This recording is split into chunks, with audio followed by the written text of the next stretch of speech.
অনেকে বলে যে আচ্ছা আমাদের ডাক্তাররা যারা ডেলিভারি ওয়ার্ডে কাজ করে, মেয়েরা ছেলেরা, আজকে 5টা ডেলিভারি করিয়েছি, এরা বলে। আসলে করায় না, ডেলিভারি হয় সেগুলিকে অ্যাসিস্ট করেছে।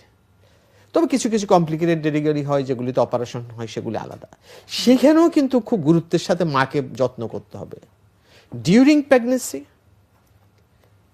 After delivery, during delivery and after delivery. এটা 3টা ভাগ আছে, আমি মেডিকেল ল্যাঙ্গুয়েজ বলছি না। তার যে পুষ্টি নিশ্চিত করা, সব ধরনের টিকাগুলো নেওয়া, রেগুলার ফলো আপ করা, এগুলো কিন্তু খুব গুরুত্বপূর্ণ। তখন মা একটা স্বস্তিতে থাকবে।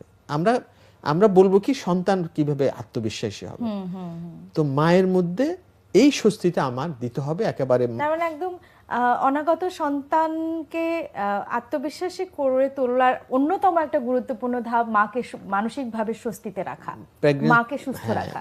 যিনি গর্ভবতী মাকে সুন্দর রাখা, স্বস্তিতে রাখা, শান্তিতে রাখা, সবার একটা সাপোর্ট দেওয়া।